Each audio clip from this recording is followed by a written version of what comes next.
At this point, everybody's talking about how the FBI completely tore through David's parent house like a hurricane looking for him. And this whole thing just keeps getting darker, crazier, and more mysterious by the hour.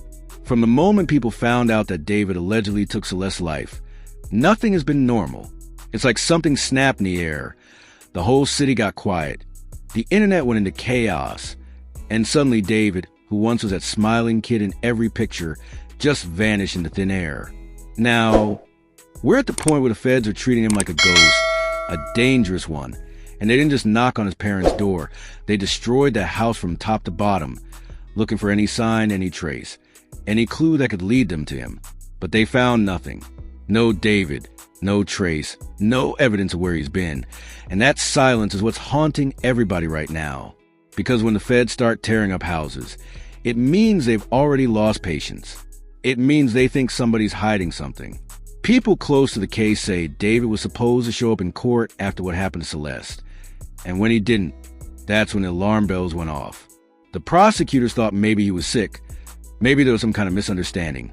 But by the second day, when he didn't pick up his phone, didn't answer his lawyer, didn't even contact his friends, that's when it got real.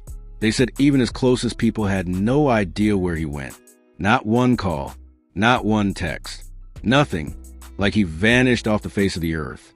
But the streets don't stay quiet for long, and soon rumors started spreading. People saying they saw him hitchhiking near the highway, others claiming he crossed state lines, and a few saying he might have even fled the country. Nobody knew what to believe, but one thing was certain. The FBI wasn't taking any chances. Please do not forget to like this video, share and subscribe to this channel if you want more updates like this. Thank you. Now, let's get back into the video. So early in the morning, they hit his parent house. And when I say they hit it, I mean they hit it hard. They pulled up in black SUVs, surrounded the place like it was a war zone. Helicopters flying overhead, agents with battering rams, shouting commands, breaking down the door, flipping furniture, tearing through closets, breaking walls. They left no inch untouched. Neighbors said it looked like something out of a movie, like the kind of raid you only see when they're chasing a top fugitive. But this wasn't about drugs or weapons. This was about a missing man who might have taken someone's life and disappeared into nothing. And when the feds searched every corner and still didn't find David, that's when the panic started creeping in.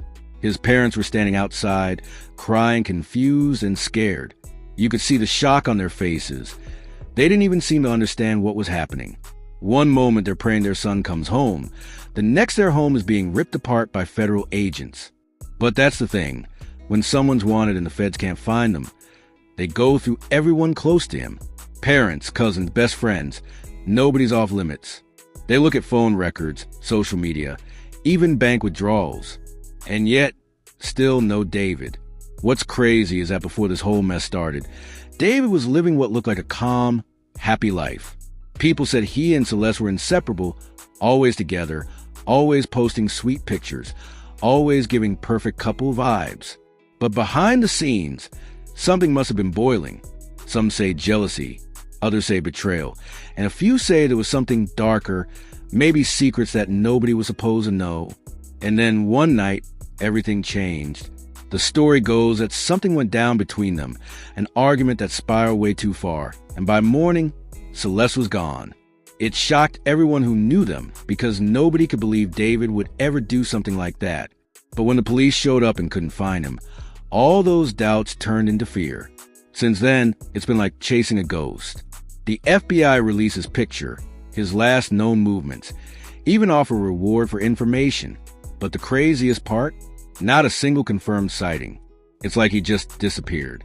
That's why when the agents raided his parents' place, they weren't just looking for him. They were looking for answers. They believed maybe he'd come back home, or maybe his family knew something they weren't saying. But after hours of destruction, interrogations, and searching, they left empty-handed. And now, David is officially listed as on the run. That's a legal term, which means the system sees him as a fugitive, a man who's evading justice. But here's where it gets deeper. People on social media started piecing together weird details about David's last few days before he vanished.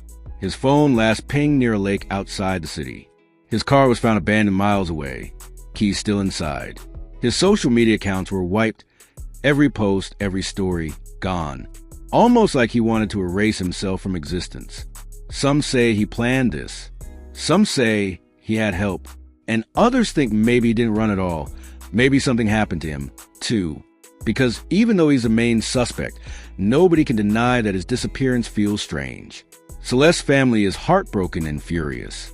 They say David needs to face justice, that he can't hide forever. But deep down, even they seem unsure. There are whispers that David left behind letters, maybe notes explaining what happened. But the feds haven't confirmed anything. And until they do, all anyone has are theories. One thing's for sure, this case has taken a turn nobody saw coming. The FBI's raid didn't just destroy a house. It destroyed any remaining hope that David might come forward willingly. When you push a man into a corner, sometimes he does the unthinkable. And if David's watching all this from wherever he is, he knows there's no turning back. Every major network's talking about him. His face is on the news, on billboards, on every phone screen. It's one of those situations where the longer he stays gone, the more dangerous it gets for him. Because now it's not just about Celeste, it's about federal evasion, obstruction, and flight. Once you cross that line, there's no more hiding behind silence. The public's divided. Some think David's guilty beyond question. Others swear he's being framed.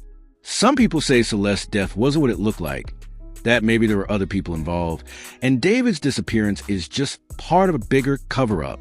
It sounds wild, but when people can't get answers, conspiracy theories start to sound like truth. That's how messy this whole thing has become. The line between facts and rumors is completely blurred. Meanwhile, David's parents are left with nothing but wreckage. Their homes torn apart, their sons missing, and their names all over the news. Some neighbors have even turned against them, calling them liars or accomplices, while others say they're victims too, parents who love their child and lost him to something they can't even explain. They've been questioned repeatedly, followed by reporters, and haunted by what people are saying online. But still, they keep repeating the same thing. They haven't heard from David. Not a word. And that's what makes this whole story so haunting. Because even if David did what they say he did, there's still a human part of you that wonders, where is he?